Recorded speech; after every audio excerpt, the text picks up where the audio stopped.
So a lot of these ideas may be familiar to you, but most of us no longer live in a society that's based upon farming or industrial production.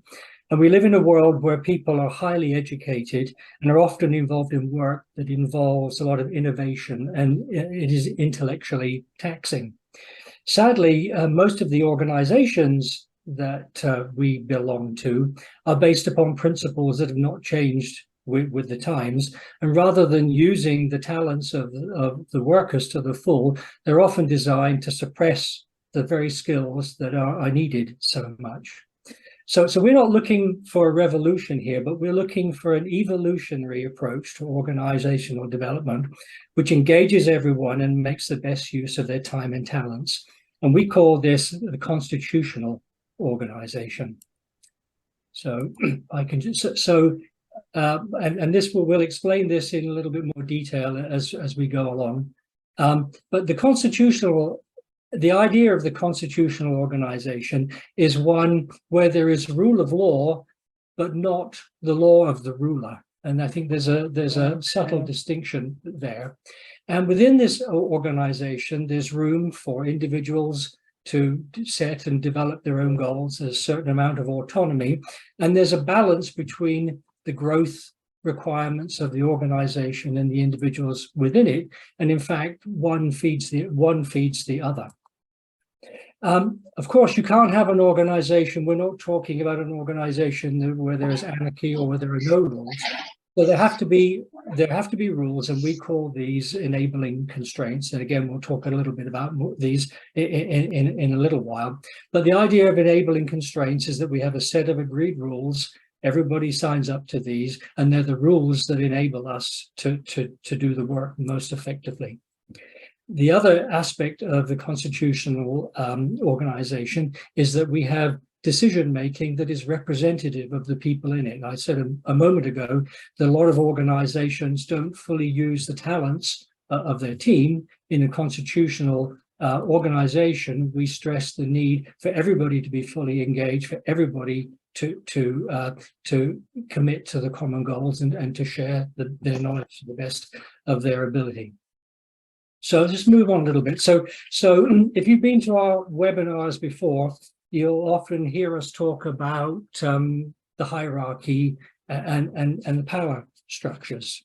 And to a large extent, the idea of a hierarchy and the power that's in it, there are sort of things that go together. If you have a hierarchy, you have power concentrated in certain areas. And quite often, the idea of having this concentration of power is about getting people to comply with the rules that the power brokers set, and in order to make the people predictable in their actions. And that might work in certain situations. It might have worked in mass production. It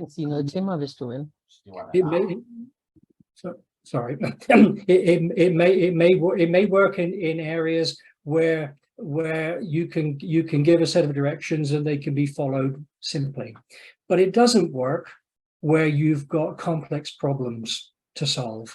And you may see the little diagram in the bottom right-hand corner there. That's the Cynefin model. I don't intend to dive into that in a great deal of detail now, but suffice it to say that the kinds of organizations we're talking about are organizations that deal with work which is in both either the complex domain or the complicated domain, or straddles the two.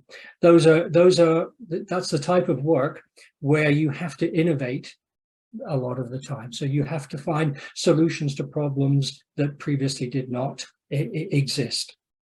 So a little bit of background, the idea of the sort of rigid command and control system was first implemented in an industrial sense in about the 1940s by a gentleman called Major Whistler, who got the idea from the Prussian army.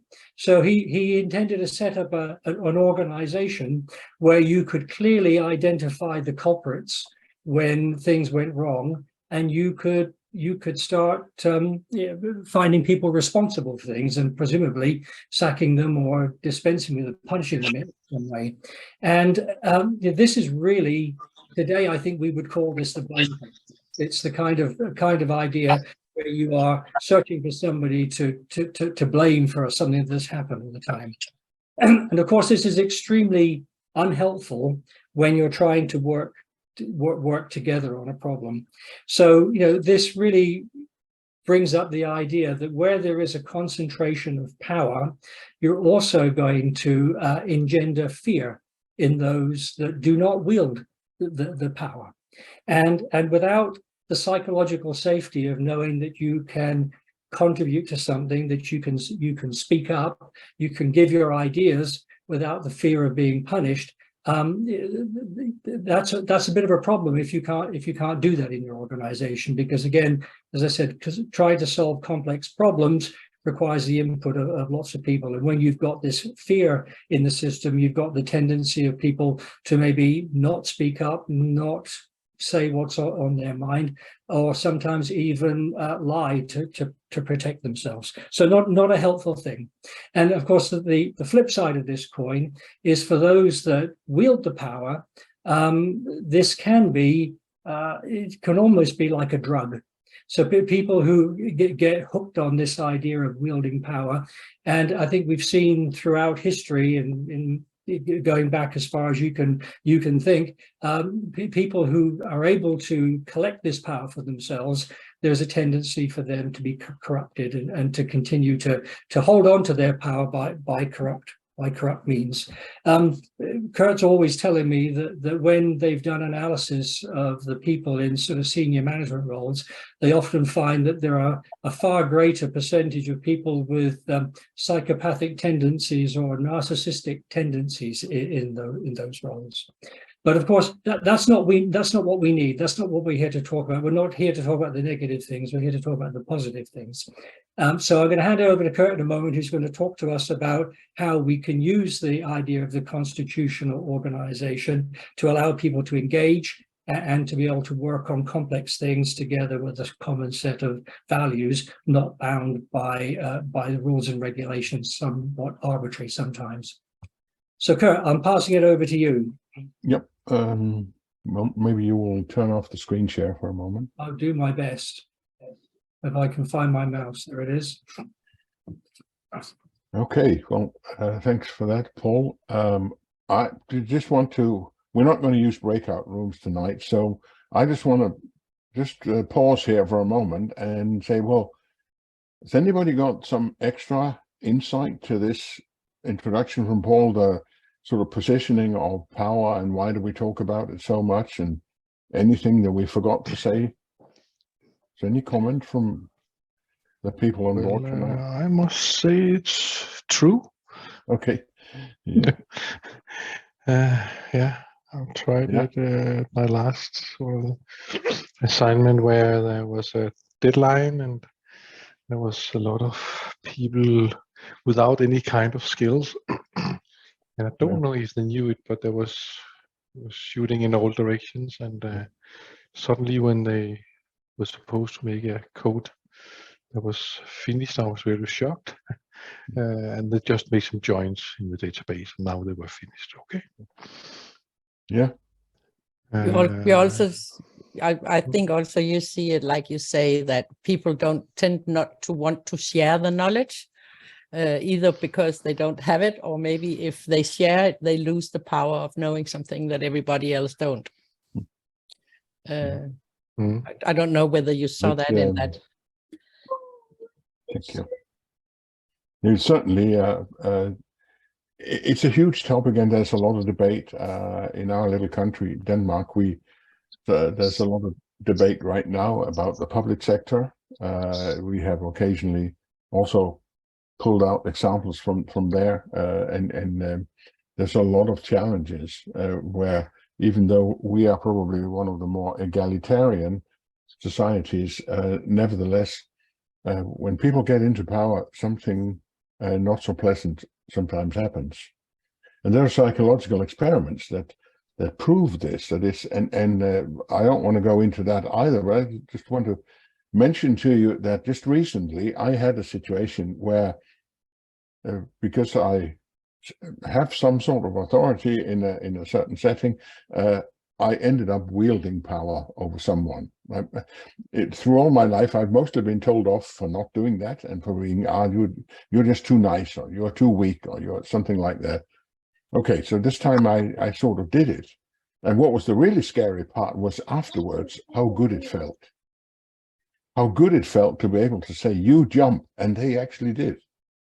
And I can just see how easy it is to say, okay, this was great. We need more of this. And Yeah. with that, that's actually the sort of trigger to go on to the next stage. And I'll share my screen now. Let's see this one. I hope you see my screen. Yeah. So the hierarchy, is it not inevitable? Well, as Paul said, as far as we can go back into history, yeah, we've had rulers, we've had kings, we've had whatever. So isn't it inevitable? And here's a guy who thinks it was inevitable. And here he is, and he is a German sociologist.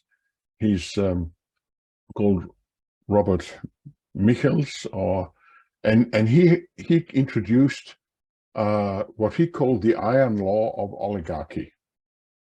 And that is, he says, okay, you can start with democracy, you can start it small, but as soon as you start to grow big, it fades away, and eventually it will become an oligarchy, an elite that is ruling you.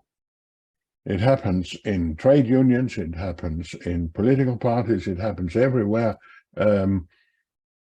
It will simply give power to a small elite group because it's too cumbersome to have democracy or have influence by many people, was his argument.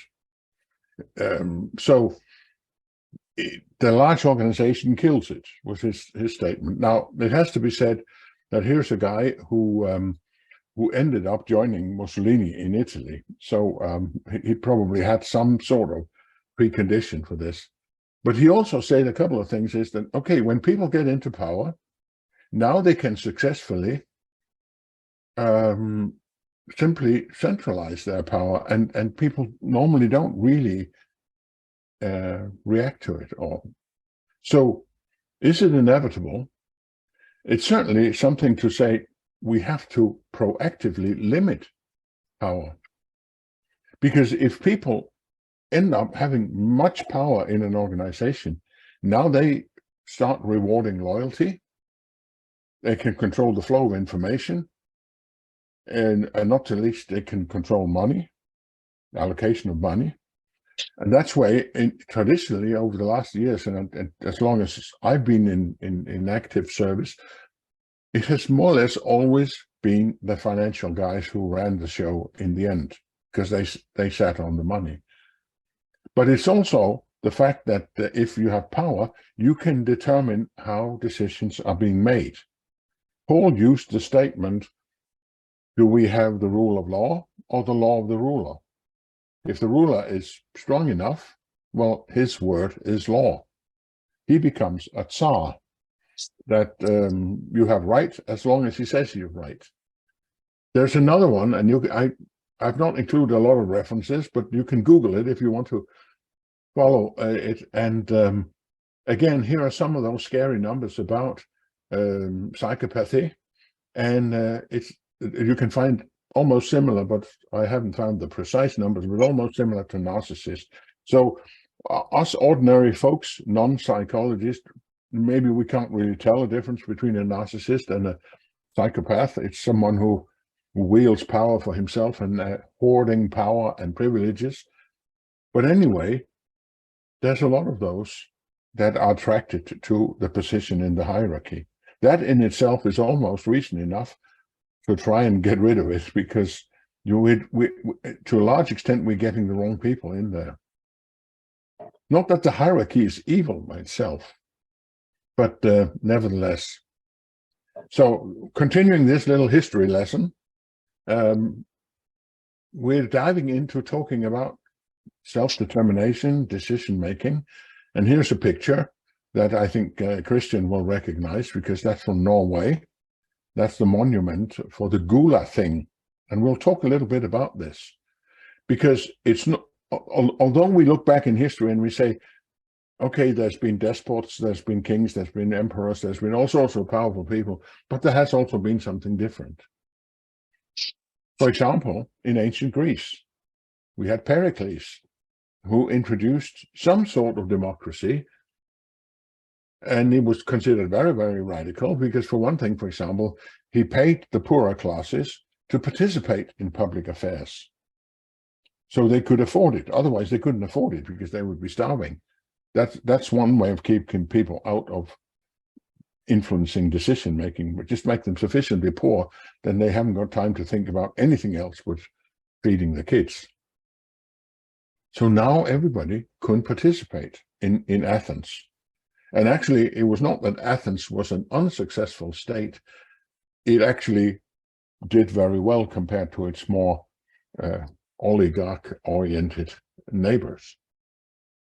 Then in the northern Germanic tribes, we had a thing called thing. Yeah, the Viking ages up here, but it's not just Denmark, Norway, Sweden, but also in Friesland, in northern Germany, Holland. What was that? That's an assembly of free men. There were no central power in those days, 1,000 years ago, more than that, perhaps 900 to 1,000. It's a central place, and it was presided over by a law speaker. In Norwegian and Swedish, lagman. And they resolved conflicts and agreed on laws. The thing did, the collection did, not the lagman. The law speaker, he did one thing. He knew the law. And since people were not literate, and probably it even existed before there was written language, he knew it by heart. That was his job. And whenever there's discussion, two parties couldn't agree on something, he would get up and he would sort of tell them, these are the facts, this is what we agreed on. It was not totally democratic, of course. It was, there were slaves, there were, women did not have any right to speak as far as I know, but although the recent discoveries have found out that probably the women were actually not too bad off in that society compared to others. In Iceland, the parliament is still called the Alþingi today, the general meeting, the same word. Funny thing, it also existed in Ukraine. Maybe because there was this connection between the Scandinavian Vikings and the Kievan Rus, but also in the Cossack society, they had something similar. So it is not an unknown thing that units of independent actors get together to resolve conflicts among themselves, or not conflicts, but issues, perhaps. The Gula thing was one of the first ones in Norway, and it's a well-documented one. It is known before AD 900 to have existed, before there was any central power. There is actually a law manuscript from around AD 1250. I'm not proud of that. We, the Danes, stole it. So it's actually in the Royal Library in Copenhagen. But that shows us how those laws worked. And one very interesting thing about those laws that came out of such a thing were they were expressed as commitments. It's not me telling you, Christian, you will do so and so and so. It was instead, we, such and such a party, this area, have agreed, have committed to, that no person shall appropriate another man's property or some other, but isn't it interesting? They were expressed as commitments. And this is the reason why we picked up on this topic, as we home in on our proposal for doing similar things in an organization. We are hoping to get people's commitment, that they are included by invitation, and they voluntarily say, yeah, we commit to that as well. And then the final one, which is sort of close to my background, because I grew up in a farming community, very much influenced by the co-op system that was born in 1882 here in Denmark, where the farmers who were poor at the time got together, pooled their money, and they started a dairy and producing butter and things and selling to the English and improving quality and getting more wealth into the poorer communities. And they did it themselves. There were people who inspired them, but they did it themselves. There's some interesting things about the co-op system is that, as I remember my dad said, in this organization, we vote per head, not per huvud, which is Old Danish for cow. So that means the small farmer had one vote, the big farmer also had one vote, although he may have 10 times as many cows as the small one. So vote per head. It wasn't the money who ruled here. Money was important, but it wasn't the only rule. I've understood from some of you, my American friends, that in the US, you talk about the golden rule. That normally means in other parts of the world, you should treat others like you would like to be treated yourself. However, in the US, it normally means he who has the gold, he rules. So that was the opposite here. And it's become a huge business. Today, it's actually an international organization. It's become Arla Foods. It's owned by 9,400 farmers worldwide. So just to say, there is such a thing as an organization that can actually exist on collective decision-making, consultative decision-making, and representative decision-making. Another very important inspiration is James Madison, one of the founding fathers of the US and the fourth president. And he says, if there is an excess of power, if there's too much power, nobody can be sure of his property, because those with much power have a tendency to grab what they want. And from another angle, what are the principles of self-management? And here's one that has been used a couple of times at least in some organizations, and as a principle you could set up and say, well, nobody should use force against others. All interactions should be voluntary. And people should honor their commitments. There's a company in the US called Morningstar. It's a tomato processor. They produce ketchup and spaghetti sauce and that sort of thing of tomatoes. That's what they do. They're the world's biggest. But that's the only two rules they have in the company, really. The rest of it is agreement about people who need to interact. So recommendation, involve people through invitation. Dave Snowden, the guy with Kinevin, he says, knowledge can only be volunteered. It cannot be conscripted. You can twist people's arm, but you can't be sure they tell you the truth.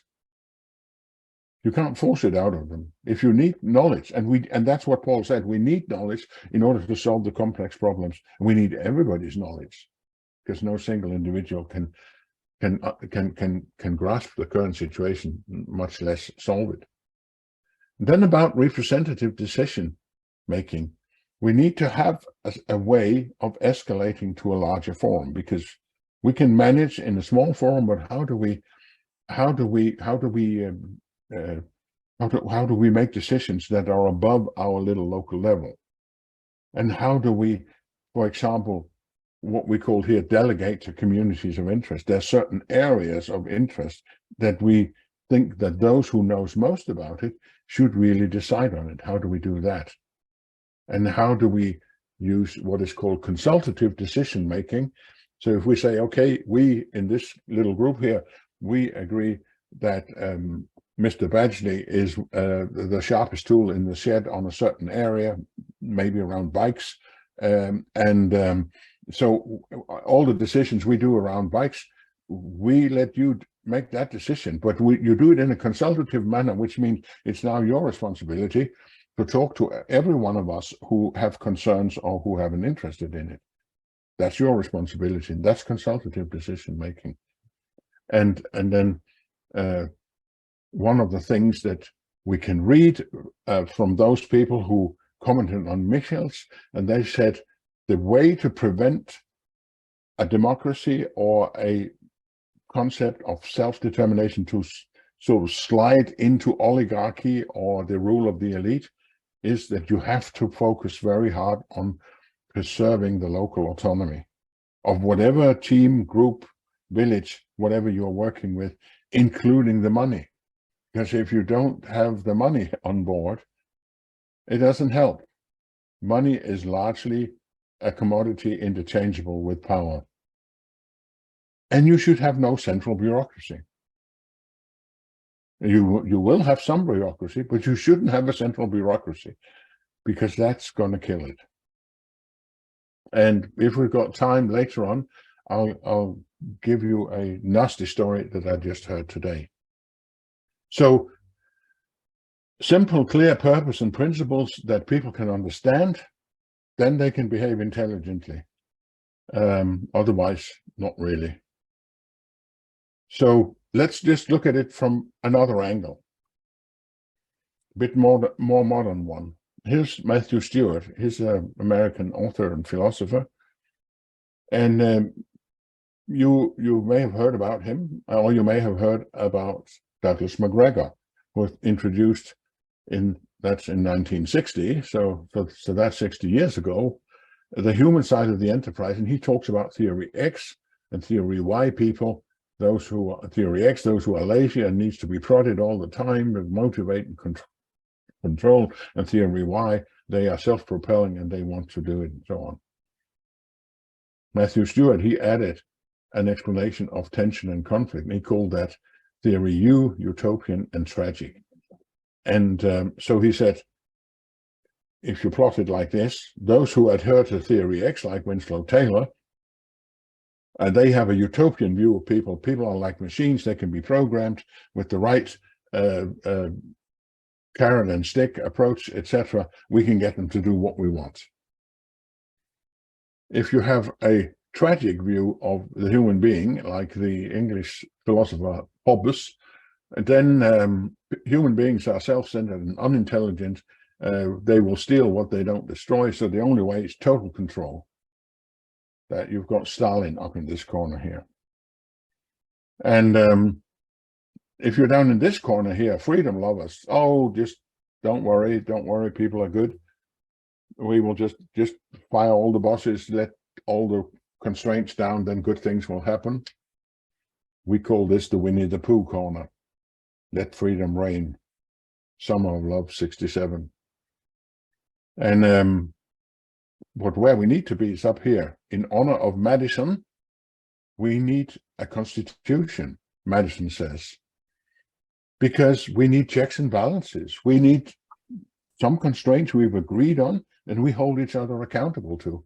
Because unfortunately, he also have what Stewart would call a tragic view of the human being, is that it left to itself, occasionally the human being will try to seek absolute power.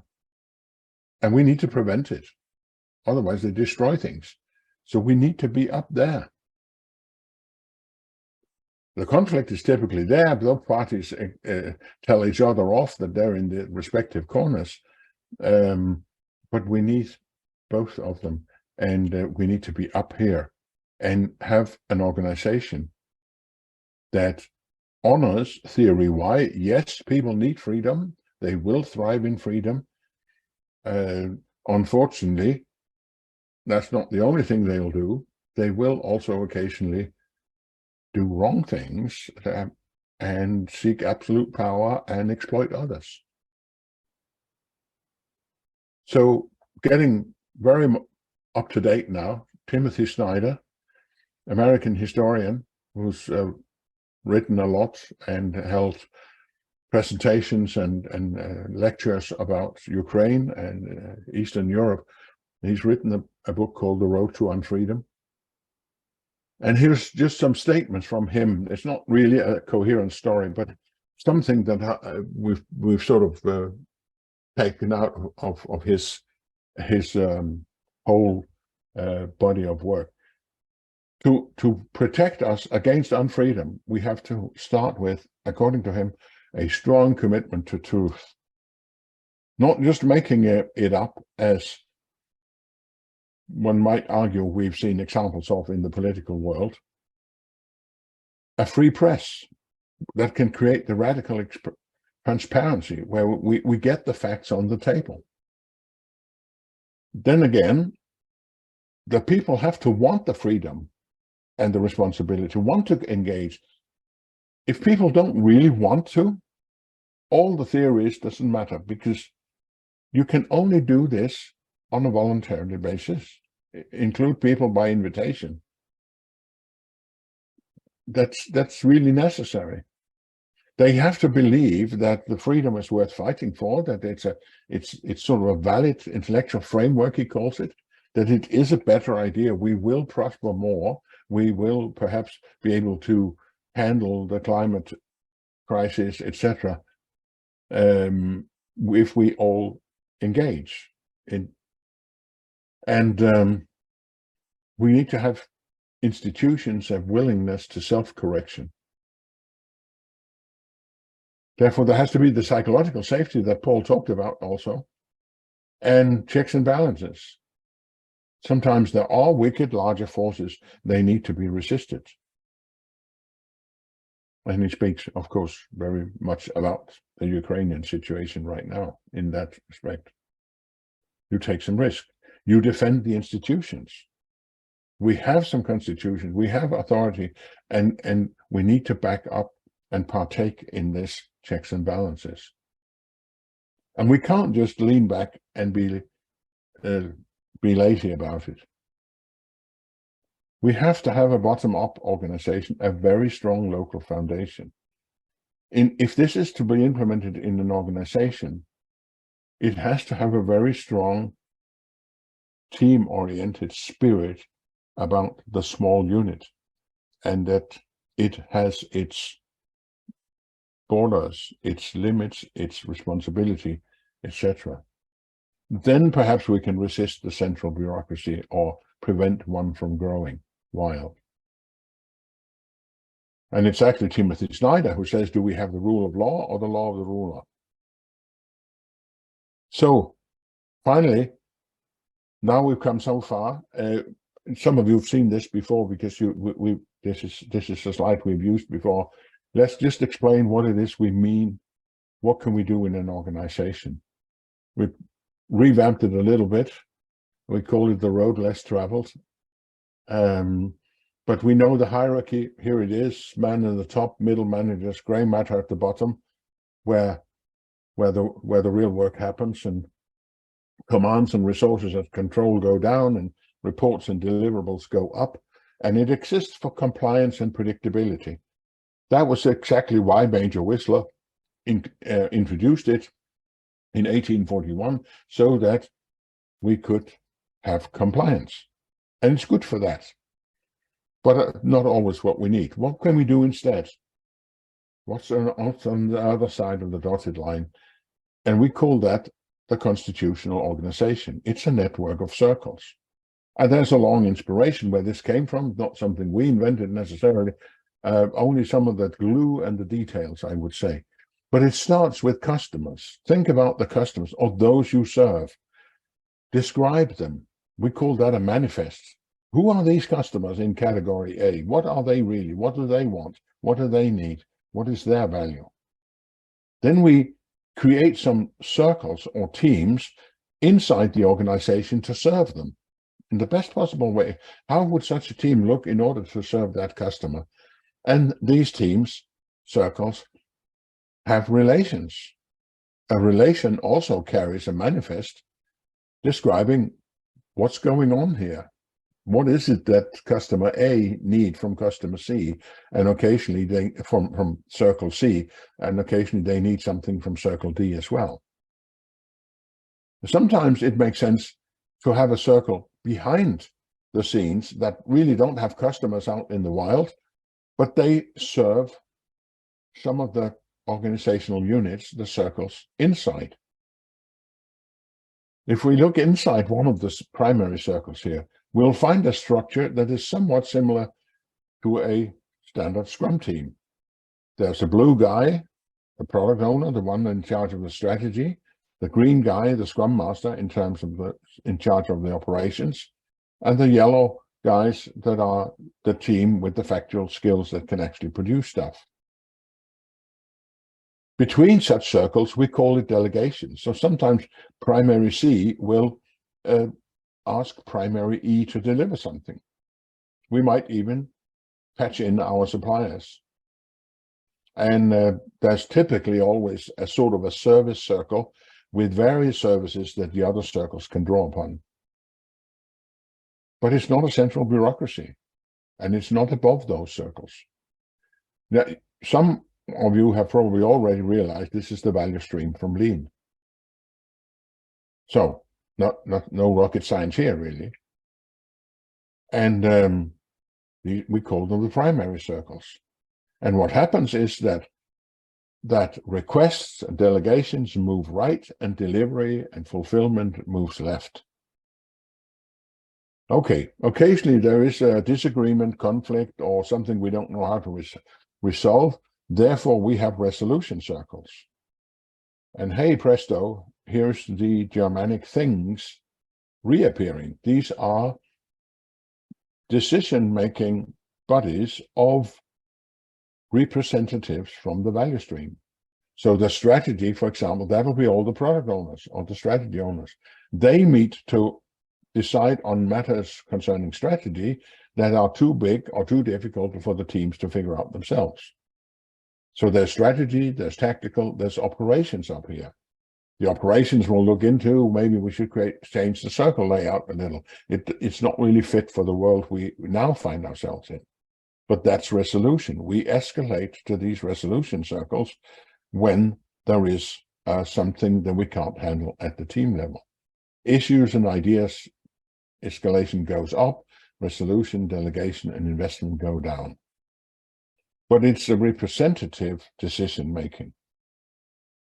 Now, we're almost there, but there is another thing, and we call that a secondary circle. Other people call it a community of interest. Some of you have read about Spotify in Sweden. They call this a guild, or a chapter of a guild. A guild in Danish, Norwegian, laug, a body of professionals, like the Carpenters Guild or the Freemasons Guild. So this typically an organizational unit that is not primary, because it's not really the value stream, but it goes across the value stream, cross-cutting concerns. So these could be people that, for example, have design skills, or quality assurance skills, or architecture, or language, depending on what you do.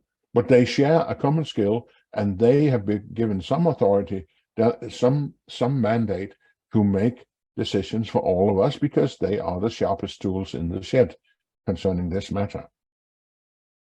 And then finally, occasionally something completely unusual happens, and we have the concept of a transient circle.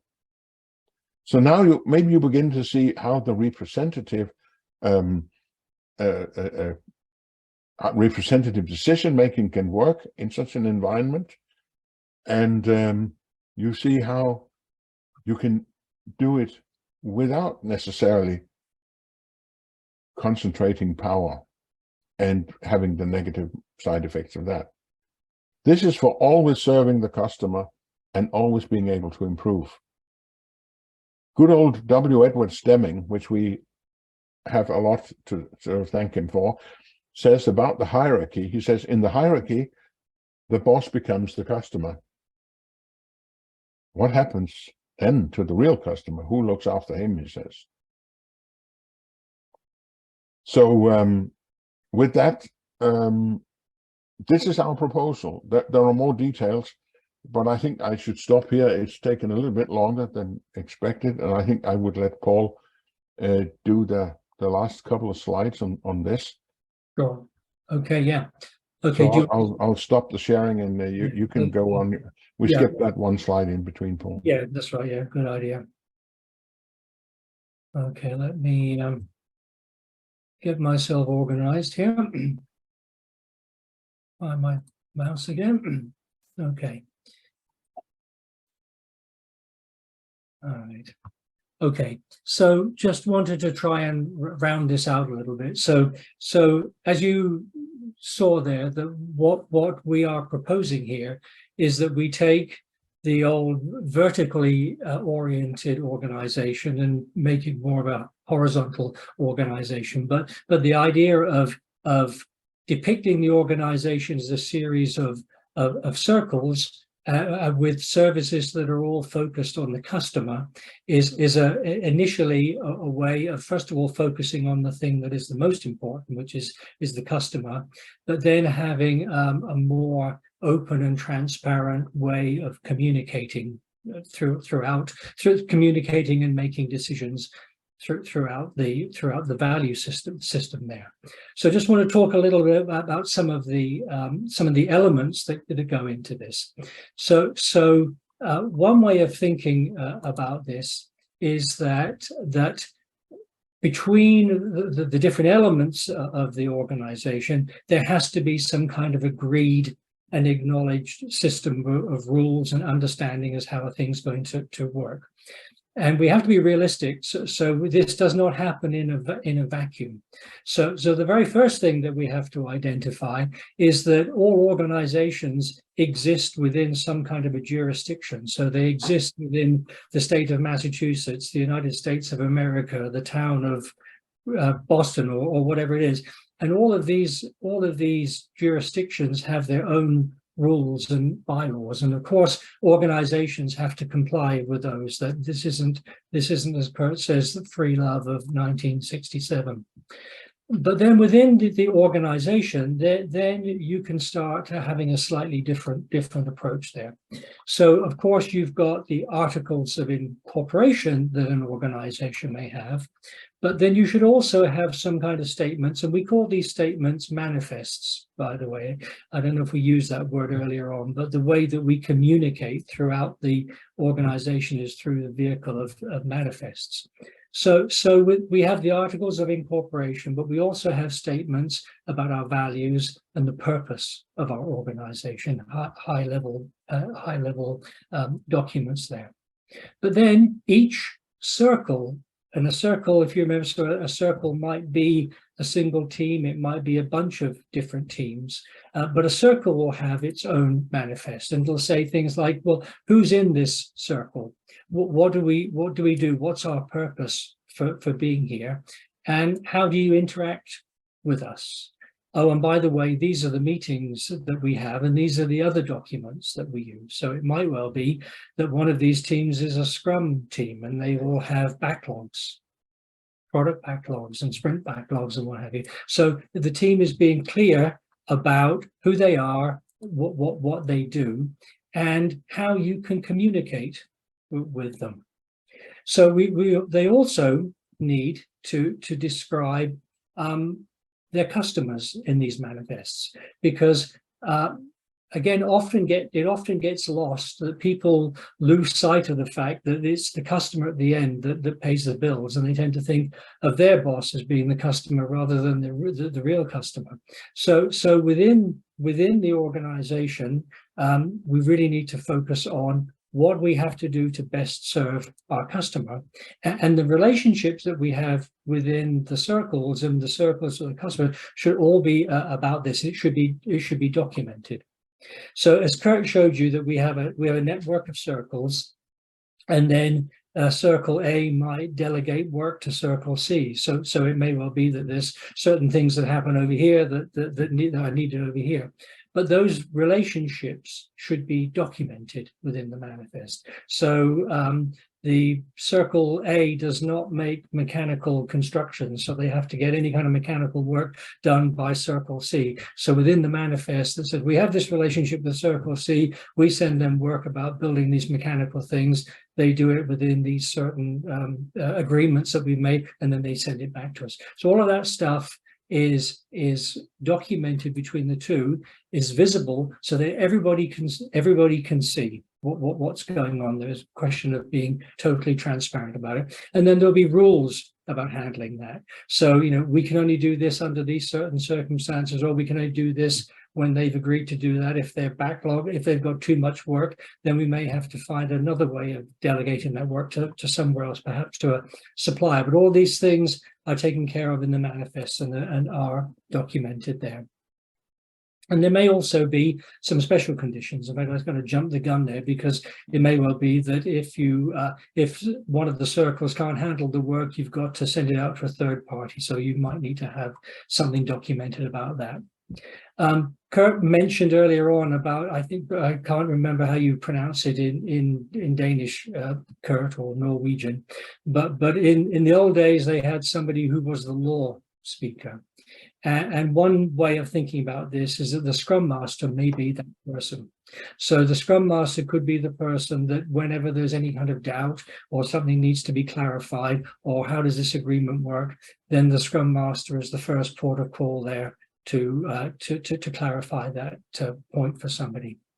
And I would draw your attention to the little box on the top right-hand corner of the screen there. And I think this is a very telling quote, because it's the single most important element for any constitution to work is the element of goodwill. And that might be a little fanciful to say that, it might be a little idealistic to say that, but think about the difference of having an organization that is largely working in concert with each other, as opposed to an organization that's sometimes working against the interests of each other, or working to resist the power struggles or whatever else that happen in the organization. So having that kind of democratic element to an organization, while it can't be carte blanche, is certainly very helpful.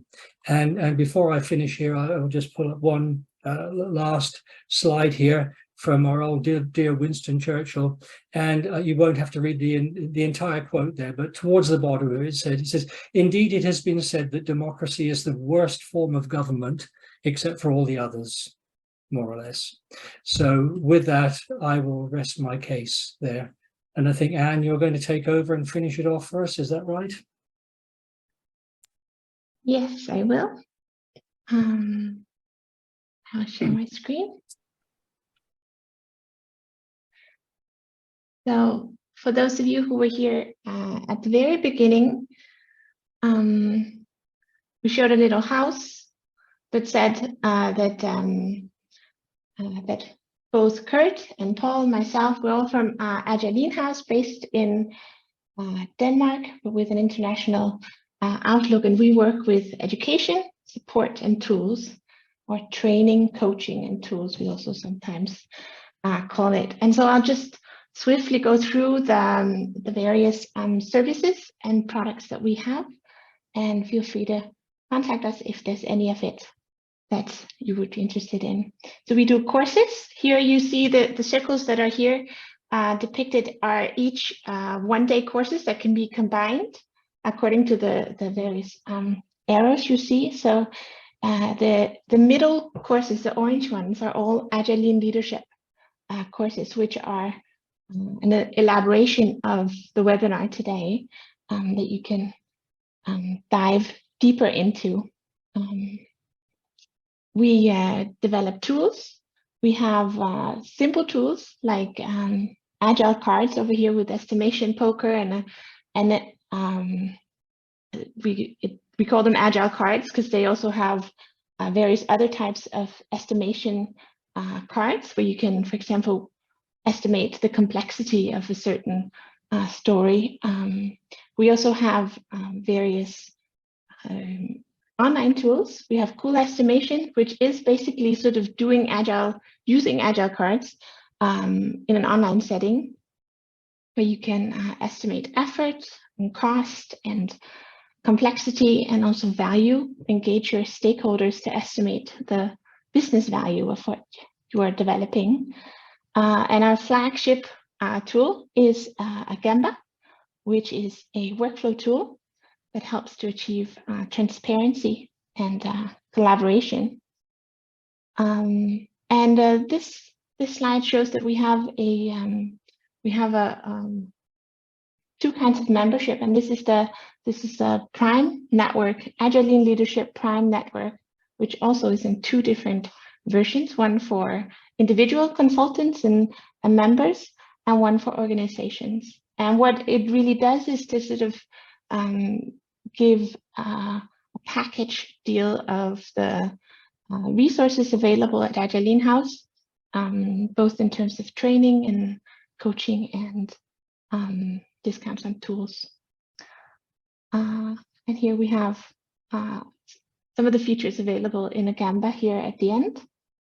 How Agamba is a tool that you can use to sort of flesh out your project in the story map, and you can make it into a whole Agile Lean leadership structure of your organization, having circles where you delegate and look at the manifest of each, and in that way have a workflow tool that deals not just with teams, but for the entire organization. And we have, if you go to agamba.com, there are free trials available that you can try out and invite team members along as well. So I think I'll stop sharing and stop recording.